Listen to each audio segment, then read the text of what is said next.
आता या भागामध्ये आपण एन्कोडर कसा काम करतो ते समजून घेऊया. एन्कोडर हा डिकोडरच्या बरोबर विरुद्ध आहे. बघा, डिकोडर कसा आहे की इनपुटला तुम्ही बायनरी कोड द्या आणि त्या बायनरी कोडशी रिलेटेड जी लाईन असेल, म्हणजे त्याच्या डेसिमल इक्विव्हॅलंटशी रिलेटेड जी लाईन असेल ती लाईन सिलेक्ट होईल किंवा ॲक्टिवेट होईल आणि बाकी सगळ्या डिॲक्टिवेटेड राहतील. एन्कोडर कसा आहे बघा, एन्कोडरला इथे एक्झाम्पल आहे 8:3 एन्कोडर, म्हणजे 8 लाईन इनपुटला आहेत आणि 8 कॉम्बिनेशन्स करण्यासाठी आपल्याला 3 बिटचा बायनरी कोड लागतो. त्यामुळे 3 लाईन आउटपुटला आहेत. 8 लाईनपैकी जी लाईन ॲक्टिवेट कराल, समजा ही 4 लाईन ॲक्टिवेट केली आणि बाकी सगळ्या डिॲक्टिवेटेड ठेवल्या, तर 4चा जो बायनरी कोड आहे म्हणजे 100 हा आपल्याला आउटपुटला मिळेल. लक्षात घ्या, म्हणजे जी लाईन सिलेक्ट करतात तिचा बायनरी कोड आपल्याला आउटपुटला मिळतो, म्हणजे कोडिंग करून मिळतं, म्हणून हा एन्कोडर. आणि म्हणून हा जो होता आपला जो कोडपासून आपल्याला लाईन सिलेक्ट करून देतो तो डिकोडर. इथे डिकोडिंग होतं आणि इथे एन्कोडिंग होतं. आता इथे एक गोष्ट सांगायची माझी राहून गेली, आउटपुट आपल्याला 100 मिळणार नाही, तर आपल्याला 011 मिळेल. कारण का, हा 0 असणार आहे, हा 1 आणि हा 1. कारण ह्या इथे बघा बबल आहे, ॲक्टिव्ह लो आहेत, म्हणजे जिथे लो असेल ती ॲक्टिव्ह, म्हणजे ॲक्टिव्ह इनॅक्टिव्ह इनॅक्टिव्ह असं आहे. त्यामुळे आउटपुट हे 011 मिळेल, ॲक्टिव्ह लो आउटपुट. आता प्रॅक्टिकल एक्झाम्पल आहे 74LS148. इथे एक लक्षात घ्यायचं आहे, एक प्रश्न तुमच्या मनात आला असेल की मी म्हटलं एक लाईन ॲक्टिव्ह असेल आणि बाकी सगळ्या इनॅक्टिव्ह असतील तर काय होईल. तुमच्या मनात साहजिकच प्रश्न येणं शक्य आहे की असं न असून जर एकावेळी एकापेक्षा जास्त लाईन ॲक्टिव्ह झाल्या आणि बाकीच्या इनॅक्टिव्ह असतील तर आउटपुटला काय येईल प्रश्न आहे.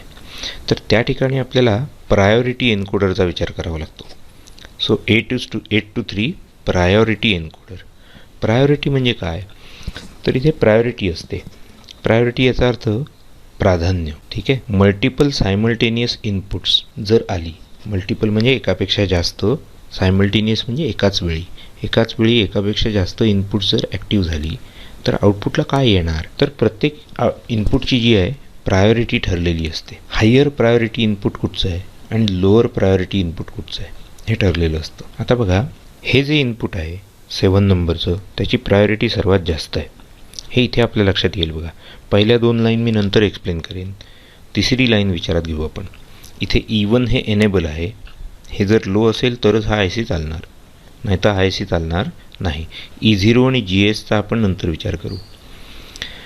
बघा, या तिसऱ्या लाईनवर E1 जर लो असेल तर हा IC काम करतो. बाकी सगळी इनपुट्स कशीही असोत, म्हणजे ॲक्टिव्ह असोत किंवा इनॅक्टिव्ह असोत.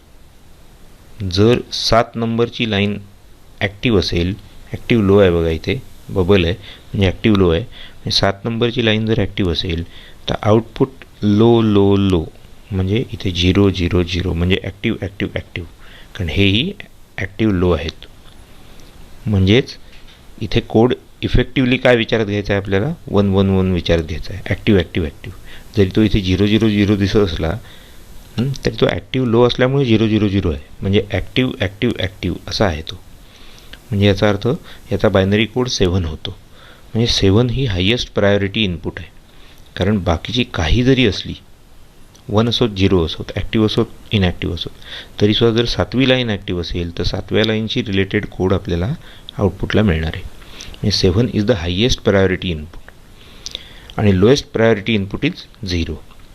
तसं इथे बघा, 7 मात्र जर हाय असेल चौथ्या लाईनमध्ये, चौथ्या ट्रूथ टेबलच्या लाईनमध्ये, आणि बाकी 6 जर ॲक्टिव्ह असेल आणि 6च्या खालची लोअर प्रायोरिटी इनपुट्स काही असोत, 6 जर ॲक्टिव्ह आहे आणि 6पेक्षा हायर प्रायोरिटी इनपुट इनॅक्टिव्ह आहे, तर 6चा कोड बाहेर मिळणार.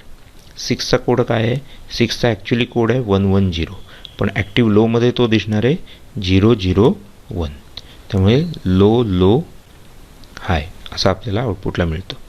याचप्रमाणे बाकीची इनपुट्स आहेत. आता पहिल्या 2 लाईन समजून घेऊया ट्रूथ टेबलमधल्या. जर E1 हाय असेल म्हणजे एनेबल इनपुट जर हाय असेल तर एनेबल आहे ॲक्टिव्ह लो, आणि मात्र ते जर हाय असेल तर इनपुट्स काहीही असोत, ॲक्टिव्ह इनॅक्टिव्ह, त्याचा फरक आउटपुटवर पडत नाही. आउटपुट कायम इनॅक्टिव्ह राहतं. सगळे आउटपुट्स इनॅक्टिव्ह राहतात, बरोबर. त्याच्यानंतर इनेबल जर लो असेल म्हणजेच ॲक्टिव्ह असेल पण कुठचंही इनपुट ॲक्टिव्ह नसेल, इथे सगळे हाय आहेत बघा, कुठचंही इनपुट ॲक्टिव्ह नाही आहे, तर आउटपुटसुद्धा इनॅक्टिव्ह राहतात. हे आपल्याला इथे पाहायला मिळतं पहा. हे ट्रूथ टेबल नीट पहा, पॉज करा व्हिडिओ आणि नीट पहा. याच्यानंतर E0 आणि GS ही ॲडिशनल आउटपुट्स आहेत. ॲडिशनल आउटपुट्स आहेत. याचा उपयोग जो आहे तो एकापेक्षा जास्त IC एकापुढे एक जोडून 8पेक्षा जास्त इनपुट जर तुम्हाला हँडल करायची असतील तर त्याच्यासाठी होतो. त्याला कॅस्केडिंग असं म्हणतात. पण तो आत्ता आपला डिस्कशनचा मुद्दा नाहीये.